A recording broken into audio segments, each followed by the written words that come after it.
5 da página 41. Estávamos falando sobre uma empresa que trabalha com papel, celulose, que tem uma plantação de 100 mil árvores, que colhe 2.000 árvores por dia e planta M árvores por dia. No final de 360 dias, a empresa queria alguma coisa que dava 110 mil árvores. E aí eu ia começar a escrever equação. Eu ia escrever uma função para ver quantas árvores ela colheria, né? E logo vimos que 2.000 vezes 360 vai dar muito mais que as 110 mil árvores que ela contém. Aí eu ia ter que ler de novo o enunciado para entender a pergunta, bater o sinal. Por sorte um aluno não ficou. E aí ele, professor, eu vi a resolução na internet. Tu vê que legal, ele foi pesquisar, eu já elogiei. E a resolução era assim. Aí eu falei, não quero ver. Eu não quero ver porque senão não tem graça.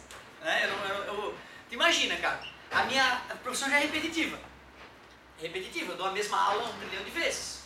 Se eu não tiver alguma emoção na aula, se eu não tiver que usar minha cabeça, eu me suicido. Acordar de manhã cedo já é difícil para vir trabalhar. Eu me alegro quando a gente está interagindo, quando as coisas estão dando certo, né? Quando a turma começa a responder bem ao processo, que a gente vai ficando feliz. Quando aparecem os guerreiros elogiando o trabalho da gente, apesar de tanta cagada que a gente faz, né, no dia a dia. E se eu não vou fazer esse exercício pensando, eu não quero. Aí eu expliquei para ele não achar que eu não sabia, eu expliquei para ele qual era o raciocínio. O raciocínio é assim, vamos montar uma função, tal. E eu expliquei que a conta que ele tinha apresentado era uma conta de vezes, mais menos, assim, solta. Eu falei, se nós formos fazer desse jeito, vai ser o raciocínio que o guri do fundamental vai fazer.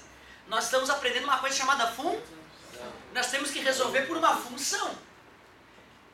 Eu já ambientei a questão de novo, eu lembrava dos dados, agora eu vou reler a pergunta, porque a pergunta me deixou confuso. Desta forma, a fábrica espera contar com pelo menos 110 mil pés de eucalipto no prazo de 360 dias. Ah, agora eu entendi. Ele quer que na plantação tenha 110 mil. Depois de 360 dias. Contar com. Já que a gente viu que o colher ia estourar muito além disso, né? Então agora eu já sei que conta que eu vou fazer. A função que representa o estoque de eucalipto dele plantado. O estoque vivo que ele tem. Nome justo, né? Estoque vivo. Quanto é que era o estoque inicial? 100 mil. E a cada dia ele diminui o estoque dele em quanto? 2.000. Menos 2.000 Por dia. Vezes o número de dias. E ele alimenta o estoque dele como? M. Mais M Plantio. vezes o número de dias. É M por dia. Esta é a função estoque vivo. Esta é a função estoque vivo. Se eu quisesse deixar a função mais bonita, eu poderia colocar o D em evidência aqui, né? No 2.000, no menos 2.000 e no M. E qual a informação que ele me deu? Ele me disse que quando for 360 dias passados do início da contagem, ele quer obter 110 mil árvores. Ele quer ampliar o estoque dele depois de um ano. Concorda comigo? Agora ficou uma questão de nível de ensino médio. Eu montei uma função matemática, colhi os dados a respeito daquela função e agora eu vou substituir e vou achar o M. Certo? Depois eu vou te mostrar o cálculo que ele pesquisou na internet para a gente poder entender o cálculo, que é muito importante. Então vamos lá. Isto aqui vai dar 110 mil, a função estoque vivo, quando no lugar do D eu acrescentar 360. A única letra que sobrou é o M. Subtraindo 100 mil em ambos os lados, ou mais passa menos, a decoreba do mal. Decoreba, cavalo. Agora sim, mais passa menos. Multiplica, isso aqui vai dar menos 720 mil, passa para o outro lado. Mais 720 mil, atenção, hein? 36 vezes 2, 72, 1, 2, 3, 4. E menos, mais 360M. 110 mil menos 100 mil, 10 mil. 10 mil com 720 mil, 730 mil. Dividindo ambos os lados por 360, 730.000 dividido por 360m. Vou dividir por 10 em cima e embaixo. Ainda daria para dividir por 2, né? Algumas vezes, para a gente poder fazer uma conta menor. Só que eu acho que essa conta está gostosa de fazer. Então vamos ver. 73000 dividido por 36. 2 dá 72. Sobra 1. Abaixo 0. Não dá.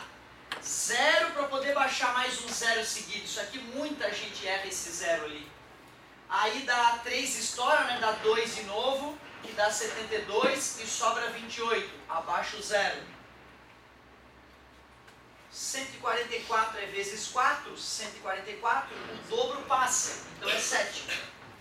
42, 2 foi 4, 21 com 4, 25 sobrou, 28 dízima, vírgula, para poder baixar o próximo 0, 7777. Ele tem que plantar aproximadamente 2.027,777 árvores por dia. Se eu não me engano, a conta que o colega me apresentou foi assim, ó.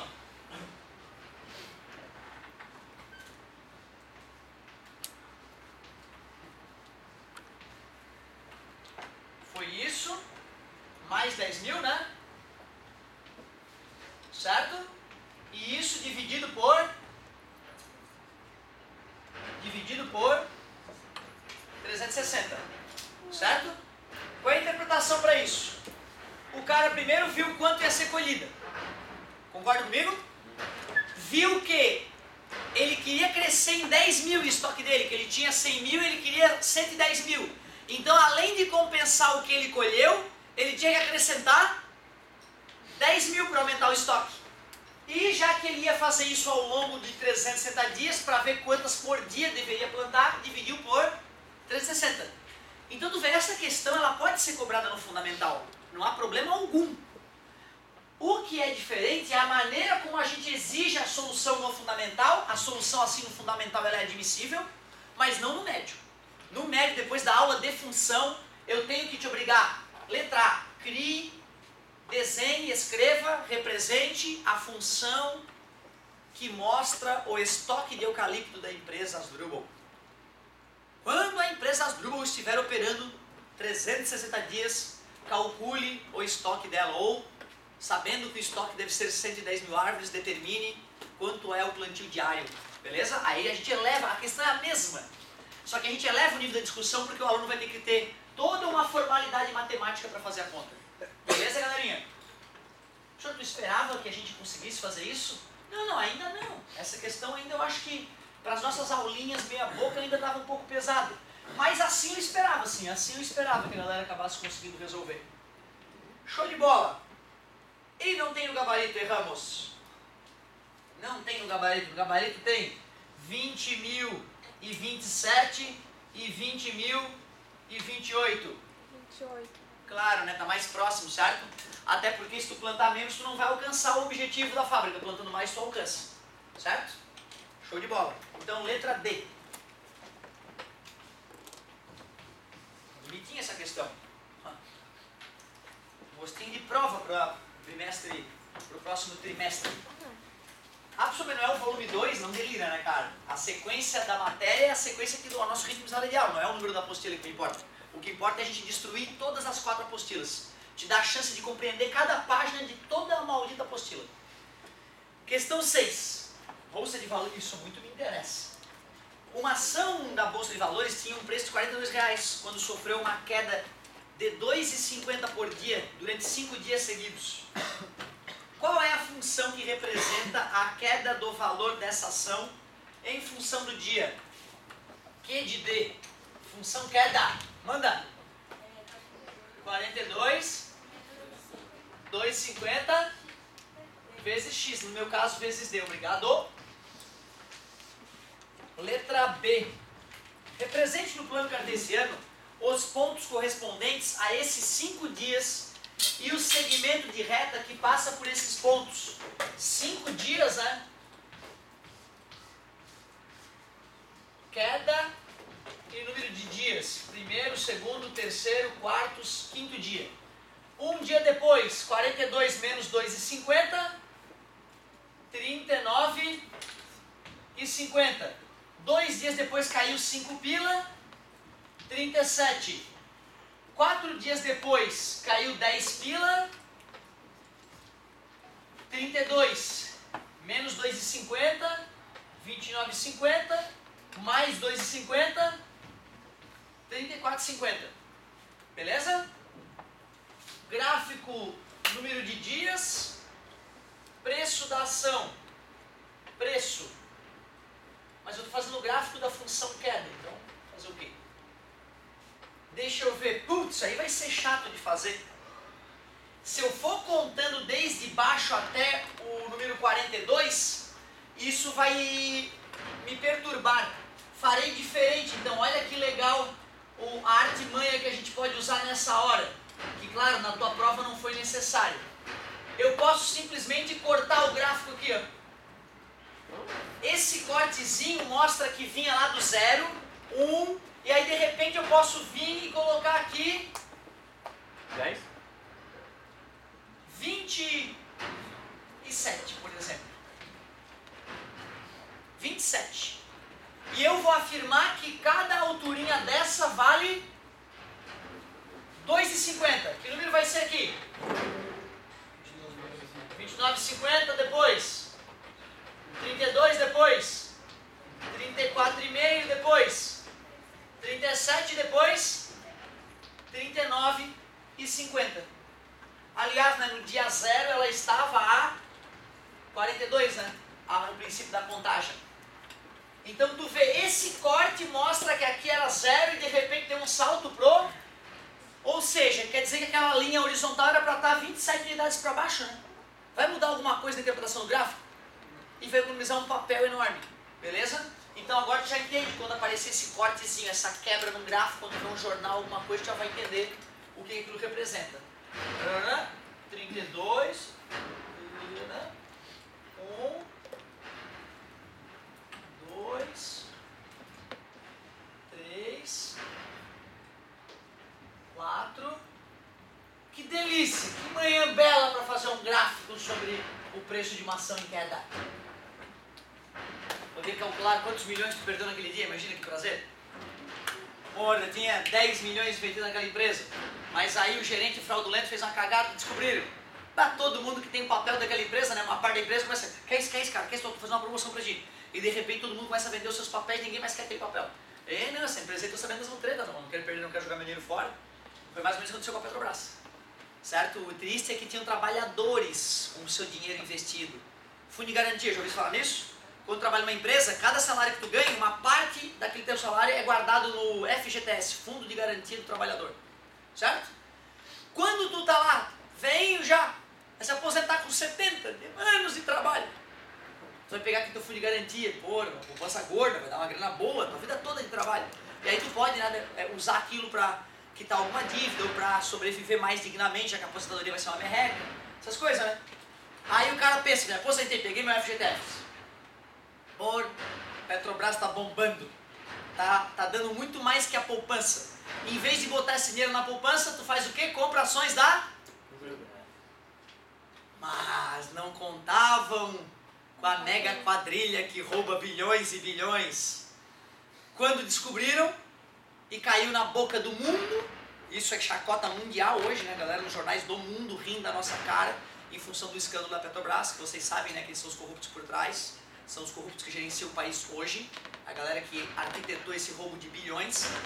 E aí então, o povo brasileiro, as pessoas mais humildes, as pessoas que carregaram saco, que carregaram pedra, que varreram os chãos, que lavaram os nossos banheiros, as pessoas mais dignas do mundo, elas se arrombaram por causa de meia dúzia de bandido. Tristeza, né? Mas tu viu que tem brasileiro guerreiro aí querendo meter essa galera na cadeia, né? E vai chegar no topo do escalão, pode ter certeza. Daqui a pouco os nossos queridos políticos estarão todos atrás da grade, se Deus quiser. Vamos Brasil, vai dar tudo certo! Que questão triste, me lembrou da Petrobras. Meu avô, acho que quando ele estava se aposentando, se não me engano, ele botou 100 mil na Petrobras. Sabe quanto é que está hoje? Uns 5 mil. Imagina 100 mil economizados ao longo de uma vida e de repente viram 5 mil anos depois, em vez de aumentar, desaparece o valor. Culpa de quem? De toda a geração anterior. Nós somos a salvação desse país. Se a gente não mudar esse país, nossos filhos estão fritos. Questão 7. Olha só. Olha como é importante entender função para poder ter um táxi e ver se vale a pena. Página 41. Um táxi realizando uma corrida cobra uma taxa fixa denominada bandeirada de R$ 3,50 e 80 centavos por quilômetro rodado. Com base nesses dados, determine a função que representa o valor pago por uma corrida de X quilômetros. F de X, 3,50 mais 80 vezes X, beleza, galera? Tranquilinho, né? Quantos quilômetros foram rodados se a conta foi 17,10? Vai. 17,10 igual 3,50. Isso, subtrai 3,50 em ambos os lados. E divide ambos os lados por 80 centavos. 17 menos 3 dá 14. Tira 10 centavos, depois tira mais 40 centavos. 13,60. O 0,80 estava multiplicando, passou dividindo. Não precisa botar aquele zero na verdade, né? Aquele zero não tem significado matemático.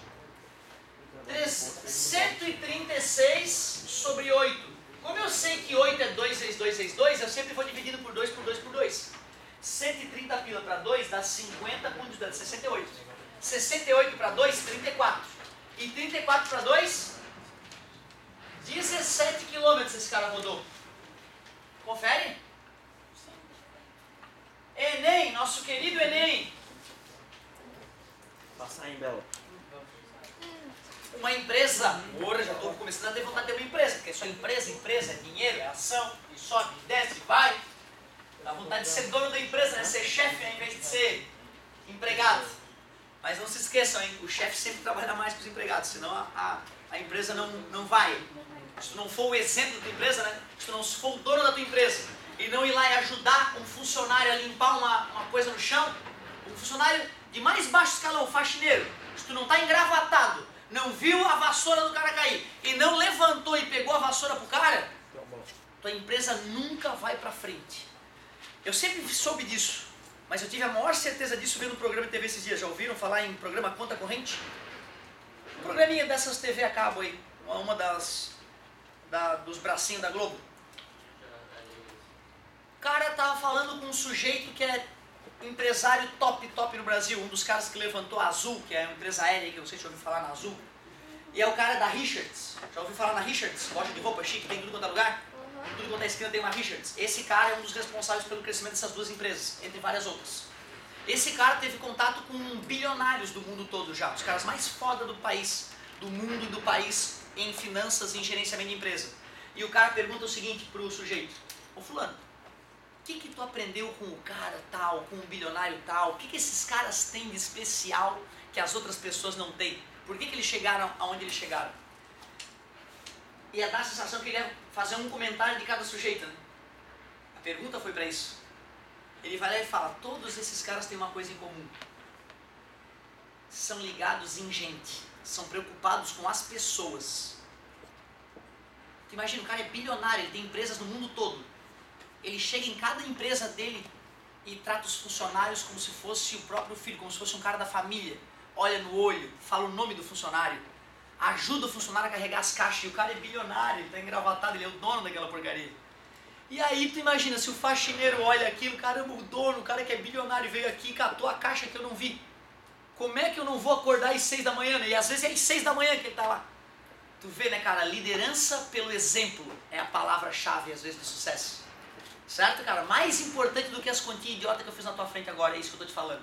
Se algum dia tu quiser ser alguém, tu tem que fazer bem para as pessoas ao teu lado. Por que elas te farão mal, né? Por que elas não trabalharão bem para ti, né? Certo? E tu pode olhar, as empresas que são empresas fodásticas, o funcionário tá ali feliz, te atendendo bem, alegre, com um sorrisão na cara, mesmo que pessoalmente a vida dele possa estar ruim, né? Que loucura isso, né? Escutem essas palavras, cara. E eu sempre cometi esse erro. Eu sempre fui um cara muito individualista. Eu não sei delegar funções, entendeu? Se eu soubesse delegar funções, poderia estar muito melhor. Prestem atenção. Uma empresa produz jogos pedagógicos para computadores com custos fixos de R$1.000 e custos variáveis de R$100 por unidade de jogo produzida. Alguém poderia me ajudar? O que seria um custo fixo? O que seria um custo variável? Um custo fixo é que não muda e variável que muda. Não, sim. Isso eu suponho que todos saibam. Mas parabéns, participou. Eu quero perguntar, me dá um exemplo numa fábrica, o que seria um custo fixo e o que seria um custo variável? Aluguel. A luz, será que é um custo fixo? Não, variável. Não, né? Porque se a máquina que a indústria opera é elétrica, produzindo mais produtos, gasta mais. Mas parabéns, é isso que eu queria, exemplos. Aluguel. O aluguel é um custo fixo, na grande imensa maioria dos casos. A não ser o aluguel de uma máquina, né? Porque aí o aluguel da máquina, se tu usa mais a máquina, ela vai desgastar mais. Então o aluguel de máquinas geralmente é variável. Mas o aluguel do prédio eu concordo que é um custo fixo. Custo de máquinas, variável. O que mais? Mão de obra, fixo ou variável? Então, o salário pode ser fixo. Pois é, essa que é a pergunta. Fixo ou variável? Se tu argumentar, eu vou aceitar as duas respostas. Depende do que? Vamos ver. Pode ter, ótimo. Pode ter comissão. Se é um cargo comissionado, o salário é um custo variável. Certo? Se o cara tem lá, vai trabalhar 8 horas por dia, o custo é fixo. Concorda comigo? Mas vai que a produção da empresa aumenta tanto que tu tem que contratar um sujeito a mais. Vai dar um salto, né? Então tu vê, tem situações onde o salário é um custo fixo e tem situações onde o salário é um custo variável. Certo? E a questão nem pedia isso, né? Eu que estou querendo enriquecer. Isso tu vai estudar em contabilidade gerencial. Contabilidade gerencial é a matéria que te ensina a botar na ponta do lápis qualquer tipo de empresa. Qualquer tipo de empresa tem técnicas já clássicas, mundialmente famosas, para tu controlar os parafusos que tu gasta numa reformadora de carro. Tu bota tudo na ponta do lápis, tudo tem que ser calculado. Muito bonita essa matéria. Contabilidade gerencial é o que tu deves estudar antes de abrir uma empresa. Uma das várias matérias. Só para respeitar a ordem, já vou liberar. Fala, meu amor. Não tem problema, Linda. Pensa um pouquinho. Mas, Otávio, se tu for pensar de um jeito, tudo é variável. Pois é, mas é que assim, se tu for pensar na vida humana, sim. Mas se tu for pensar na vida de uma empresa, tem vários custos que ao longo do ano tu tá com um contrato com o sujeito que alocou o negócio. Tu tem um contrato dizendo, olha, nos próximos 2 anos eu só vou te cobrar R$10.000 por mês no teu espaço. E aí naqueles 2 anos o custo vai ser fixo. Se depois houver um aumento contratual, não tem problema. Esse custo fixo sofreu uma mudança, mas vai passar a ser fixo num outro período. Parabéns pelo teu comentário. Lembrou não? Depois se lembrar, só falar, desculpa, eu deveria ter liberado na hora. Que sinal é esse? Não significa nada, né? Que bom. Falar em jogo, vi uma coisa muito legal. Vocês sabem quem tem problema grave com doação de órgãos no país, né? Vocês viram a sacada de uma empresinha? Fizeram um programinha que na hora que tu morre no jogo eletrônico aparece uma mensagem te convidando. Você morreu, você deseja doar os seus órgãos, aí tu pode doar eletronicamente os seus órgãos, entendeu? Para ir estimulando a gurizada que joga jogo de morte, né, toda hora. Na hora da morte, mesmo eletrônica, o cara se lembrar, Cacilda, tem que doar meus órgãos. Que eu achei tão legal. E a galera que fez isso ganhou dinheiro com isso. Porque ele vende essa ideia para as empresas que querem fazer um jogo, apesar de sanguinolento, né, um jogo que ainda é educativo, né, mesmo envolvendo o assassinato de outro indivíduo. Certo? Que viagem, né, cara? O ser humano chegou num limite que não dá para acreditar. Doação virtual de órgãos. Espero, né, que tu perca os preconceitos religiosos e fale pra tua família que se der merda, tem que doar as tripas, tudo, doa tudo, aproveita o que não tiver podre, né? O cérebro não dá, né? Mas o resto dá, falando do meu, óbvio, né? Mas o resto dá pra aproveitar. Esses dias eu vi uma mulher, cara, jovem, na esteira, toda feliz, tinha dado ganhando um pulmão novo. Nossa, eu vi. Isso também, reportagem? Meu garoto. Fala, minha querida, fica à vontade. A gerência da empresa, peraí, calma. Custos fixos, aliás. Desse modo, o custo total para produzir X jogos já deu prontinho, ó. E tá errado isso aqui. Isso aí tá errado. O cara falou que era 1.000 mais 100 pila. Por que ele escreveu 1 mais 0,1? Errou, né? Não. Como não? Tá ali em R$1.000. Quer dizer que se der 1.1 é vezes 1.000, é 1.100, né? Se der 5.4 é 5.400. Entendi. Isso é um susto. A gerência da empresa determina que o preço de venda do produto seja R$700. Com isto, a receita bruta para X jogos produzidos é dada por R de X é igual a 0,7X. Tá errado. Anyway. O lucro líquido obtido pela venda de X unidades de jogos é calculado pela diferença entre a receita bruta e os custos totais. Cara, que realista essa questão. Que show essa questão. Para tu administrar a tua empresa futuramente. Como se calcula o lucro líquido? O lucro, como é que se calcula o lucro?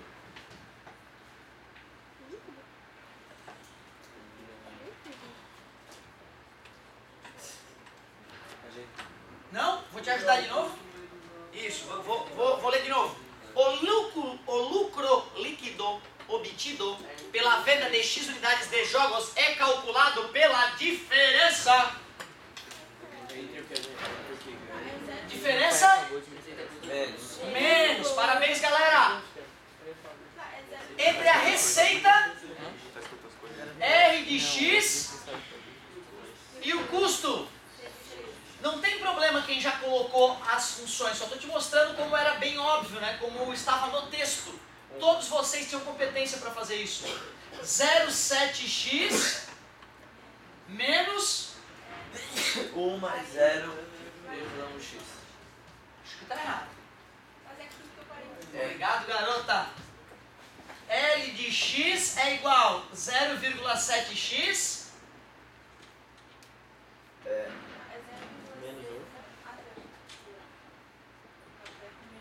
menos 1 menos 0,1x. O perigo era tu esquecer desse menos aqui.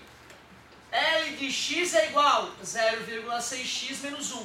Claro que daria para ter ido direto para essa resposta, só tenho medo que algum aluno, né, de repente esquecesse da propriedade distributiva da multiplicação ali. O gráfico que modela corretamente o lucro líquido dessa empresa, quando são produzidos X jogos, tem vários gráficos. Eu vou esboçar esse gráfico aí. Vou fazer assim, ó. É L, né? L de X. Para um jogo, para zero, né? Fazer a tabelinha com zero aqui, gostoso. Jogos, lucro com os X jogos. Para zero, dá menos 1. Dá prejuízo, cara, tu vê, ó. Isso não vende jogo nenhum. Vendeu um jogo, menos 0,4. Vendeu 2 jogos, quanto? 0,2. 0 está dando menos 1, 1 está dando menos 0,4, 2 está dando 0,2. Tem que ser uma coisa assim, ó. Partindo do menos 1 em milhares de reais, que seria menos 1.000, né? Prejuízo de R$1.000. A B é a única que nem precisaria ter esboçado o gráfico, né? Se o cara lembra que o gráfico corta o eixo Y no termo independente, né? Ele mata de cara, barbaridade. Bonita essa questão, cara. Que questão bonita pra... Claro que no terceirão tu vai olhar essa questão, tu vai dar risada. Que idiota essa questão. Mas para esse momento é uma questão muito legal para tu entendendo a importância da função.